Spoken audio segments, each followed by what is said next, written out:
Salut tout le monde et bienvenue dans cette nouvelle vidéo dans laquelle on va parler des 5 séries que j'ai le moins aimées en 2025.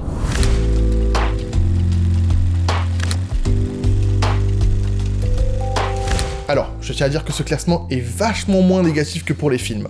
Honnêtement, à part pour les 2 dernières de ce flop, j'ai plutôt aimé toutes les séries que j'ai vues cette année. C'est juste que sur les 15 que j'ai vues, c'est celle qui se retrouve en bas du panier. Et on commence de suite avec le numéro 5. It's crazy what your brain tells you to do when you're a kid. Adolescence. La série raconte l'histoire de Jamie, un ado de 13 ans accusé du meurtre d'une de ses camarades de classe. Nous suivons donc toute l'enquête, de l'arrestation jusqu'aux répercussions que ça va avoir sur toute sa famille. Alors, c'est un petit peu compliqué, parce que j'ai beaucoup aimé l'histoire, mais je trouve qu'elle est passée un petit peu au second plan à cause de la forme que la série prend. Parce que, pour ceux qui l'ignorent, cette série est composée de 4 épisodes entièrement tournés en plan séquence. C'est filmé en temps réel pendant à peu près 50 minutes, 1 heure, et du coup, on voit vraiment toutes les scènes se dérouler sans jamais couper la caméra. C'est un procédé qui marche particulièrement bien dans le premier épisode, vu que c'est le moment où on voit toute l'arrestation, donc on voit vraiment toutes les procédures de l'arrestation de ce gamin, et c'est long, et c'est pesant, et tu te sens pas bien, et vraiment du coup tu ressens toutes les émotions que peut ressentir le gamin en temps réel. Ça marche aussi très bien pour l'épisode 3, qui se passe quasiment intégralement dans une salle d'interrogation, entre une psy et du coup le gamin, et vraiment ça marche super bien parce que ça nous offre des performances assez incroyable, notamment de Owen Cooper, qui est vraiment super talentueux. Par contre, pour les épisodes 2 et 4, le plan séquence apporte pas grand-chose. Au contraire, il allonge un petit peu beaucoup les scènes, ça fait un petit peu plus gimmick dans ces épisodes. Au-delà de ça, je dois avouer que j'ai été un petit peu déçu par la simplicité de l'histoire. En fait, je m'attendais tout le long à un twist. Mais du coup, la série, en fait, elle fait bien son boulot. Parce que, comme ses parents, tu t'attends tout le long à ce que ce soit un coup monté. Donc, en soi, c'est bien foutu. C'est juste que, scénaristiquement, du coup, ça manque d'un petit punch. Voilà pour Adolescence. Franchement, elle est là, mais je recommande vraiment le visionnage de cette série. C'était très cool. Ça fait partie des séries que j'ai le moins aimées, mais comme vous allez le voir, c'est pas aussi radical. On passe de suite au numéro 4.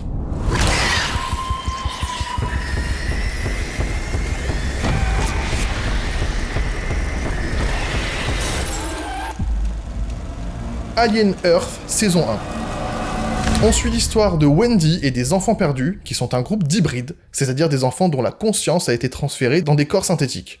Et lorsqu'un vaisseau de recherche s'écrase sur Terre, ils sont envoyés sur place pour récupérer ce qu'ils transportaient, et vont faire une découverte qui va les confronter à une grande menace dans la grande tradition d'Alien. Alors celle-là, je suis dégoûté, parce que ça commençait super bien, mais genre vraiment bien, mais c'est arrivé nulle part. À partir de l'épisode 4, on fait traîner le scénario pour qu'il tienne jusqu'au bout, alors que ça aurait pu être réglé beaucoup plus vite, et pour vraiment 5 minutes de scène stylée, on doit se taper 35 minutes de dialogue un petit peu chiant. Et même quand ça s'emballe un petit peu, et que l'action devient vraiment stylée, on coupe en plein milieu et on se retrouve quelques heures après, comme si la série n'assumait pas d'être un petit peu badass et du coup passait sous silence les moments les plus dramatiques. Donc c'était un petit peu décevant sur ce point-là. Par contre, visuellement, c'est magnifique, hein. La composition des plans, la lumière et les décors sont vraiment tous magnifiques. Et le concept des enfants malades transférés dans des corps synthétiques, c'est une super idée, ça enrichit vraiment l'univers d'Alien, mais encore une fois, je trouve qu'ils l'ont pas assez exploité. J'aime aussi beaucoup l'idée de ne pas s'être concentré uniquement sur le xénomorphe et d'avoir développé avec d'autres créatures, en particulier l'œil, qui est pour le coup la créature la plus intéressante de toute la série, mais j'ai vraiment envie qu'ils poussent le truc encore plus loin, parce qu'il y a beaucoup de potentiel, mais à chaque fois je trouve qu'ils grattent que la surface, alors que s'ils allaient un petit peu plus en profondeur, la série serait peut-être même dans mon top 5. Je regarderai quand même la saison 2, hein, parce que l'univers d'Alien, c'est un univers qui me plaît, mais j'espère vraiment que le rythme va un petit peu s'accélérer, parce que en l'état, c'est un petit peu ennuyeux. Faites ce que vous voulez avec cette série, franchement, si ça vous intéresse, allez-y. Mais c'est pas indispensable, en tout cas en l'état. Peut-être qu'avec la saison 2, je changerai un petit peu d'avis. Passons maintenant au podium avec le numéro 3.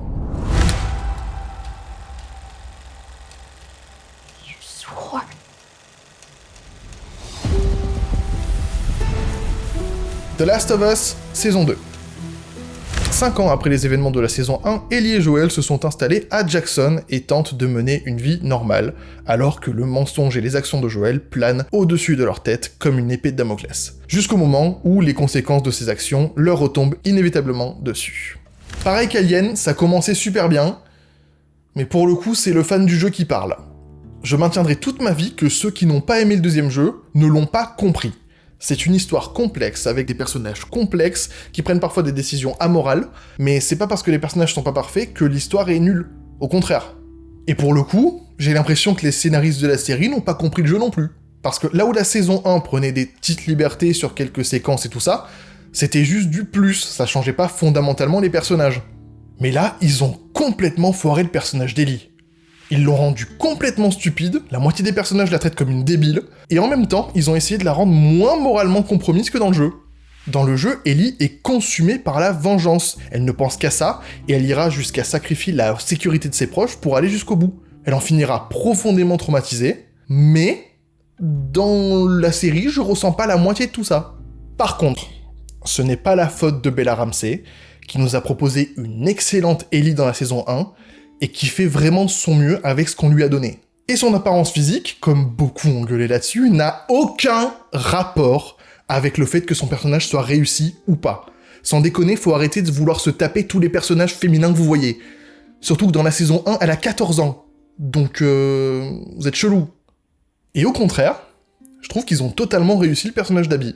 Alors oui, c'est pas une montagne de muscles comme dans le jeu, elle fait même un petit peu nain de jardin à côté de l'acteur de Owen, mais comme je dis, l'apparence on s'en tape. Tant que le personnage est traité comme il faut, j'ai pas de problème. Et là, le personnage est traité comme il faut. Au-delà de ça, comme pour la première saison, j'ai du mal à digérer certaines coupes de séquences. Bon, là pour la plupart, c'est pour des raisons budgétaires, je suppose, mais toute la séquence en bateau dans un Seattle inondé, elle me manque beaucoup. Alors, j'étais tellement concentré sur tous les trucs qui m'ont déplu que j'ai oublié de parler des choses qui m'ont plu pour le coup, mais il y a aussi énormément de scènes du jeu vidéo qui sont extrêmement bien adaptées, notamment dans les 2 premiers épisodes et l'épisode 6, et en particulier l'épisode 6 qui a été écrit par Neil Druckmann, le créateur du jeu. Et ça se sent vraiment, hein, puisque c'est son bébé, donc il sait comment traiter les personnages, notamment Ellie. Sauf que Neil Druckmann s'est retiré de la production de la série pour la saison 3. Donc ça me fait un petit peu peur parce que ça laisse carte blanche à Craig Mazin, qui, du peu d'interviews que j'ai lues et vues de lui, ne comprend pas du tout les personnages et le propos du deuxième jeu. Bref, je suis un petit peu déçu de cette saison 2, mais j'ai quand même hâte de voir le point de vue d'Abby dans la saison 3. Donc on en parlera quand elle sortira. Voilà, c'est tout pour The Last of Us, passons de suite au numéro 2, et là pour le coup, on commence à arriver vers les trucs que j'ai vraiment pas aimés. Love, Death and Robots, volume 4. C'est donc le 4e volet de la série d'animation d'anthologie proposée par Netflix, et c'est sûrement la saison la plus inconsistante des 4. J'ai vraiment pas grand chose à dire, surtout que je m'en rappelle déjà plus beaucoup. Je vais seulement dire que jusqu'à présent, j'ai jamais vraiment aimé tous les épisodes de ces 3 premières saisons, mais c'est un petit peu le but d'une anthologie, il y en a pour tous les goûts. Mais la plupart du temps, j'en aimais quand même la majorité. Dans cette saison, si j'en aime 3, c'est le bout du monde. Ceux que j'ai aimés, c'est les épisodes 3, 5 et 8, qui sont très sympas, mais au-delà de ça, c'était assez moyen. Par contre, les styles d'animation sont tous très cool. Moi, j'ai vraiment pas de problème avec ça, l'animation est toujours très stylée dans cette série. Moi, c'est vraiment les histoires qui m'ont pas accroché. Si vous êtes curieux, bah allez-y, de toute façon, c'est pas des épisodes toujours très très longs, c'est des petits courts-métrages la plupart du temps, donc ça se regarde quand même assez rapidement. Et on passe à la série que j'ai le moins aimée cette année, et pour le coup, je l'ai vraiment pas aimée, numéro 1.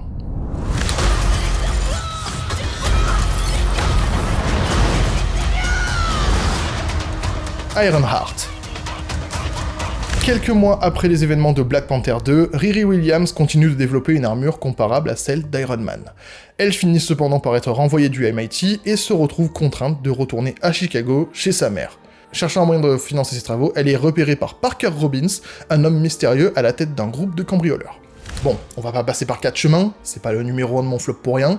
J'ai trouvé ça horriblement chiant, assez mal écrit, et les personnages m'ont pas du tout accroché, plutôt l'inverse. Déjà, pour commencer, j'en ai vu beaucoup gueuler au racisme face aux retours très négatifs qu'il y a pu y avoir sur internet, disant que c'était juste parce que c'était une héroïne noire, et moi je vais vous répondre que j'en ai rien à taper, qu'elle soit noire ou que ce soit une femme, j'ai juste pas aimé l'écriture de la série. Dès le début, il y a un petit problème pour moi. Pourquoi elle est en galère de thunes ? Je veux dire, elle vient de finir d'aider le Wakanda dans la guerre contre Namor, elle a l'air super pote avec Shuri, donc je vois pas pourquoi elle peut pas lui passer un petit coup de fil. Et d'un autre côté, si elle est assez intelligente pour avoir développé la machine qui détecte le vibranium, je pense qu'elle est assez intelligente pour ne pas être dépendante d'une bourse du MIT. Je pense qu'elle peut se débrouiller par ses propres moyens. Et puis du coup, il n'y a pas d'entre-deux, hein. On passe de prodige du MIT à cambrioleuse pour un groupe qui se prend pour les Robins des Bois des temps modernes. Parce que oui, on est sur une énième histoire de « Oh, les riches, ils ont toutes les ressources et ils les distribuent pas comme il faut, et nous, on va récupérer ça, et blablabla, et nos actions, aussi amorales soient-elles, sont pour la bonne cause. » Sans déconner, encore une. Ils introduisent quand même un élément super intéressant, hein, le fait de mélanger la technologie avec de la magie, mais même ça, ils ont réussi à le rendre inintéressant. Et pour finir, je vais faire une petite partie spoiler, donc si vous n'avez pas vu la série, on se retrouve à ce timecode. Franchement, depuis le temps qu'on spécule l'arrivée de Mephisto dans le MCU, ça a commencé avec WandaVision à l'époque. Son introduction, je la trouve vraiment foirée. Et vraiment pas très intéressante. Et pour finir de bien m'énerver, Riri fait un pacte avec Mephisto. Genre elle a vu ce que ça faisait à Parker, elle s'est dit « Allez, je vais faire pareil ». Sans déconner, toute la série, les persos prennent des décisions de merde. Bref, c'est tout pour Ironheart.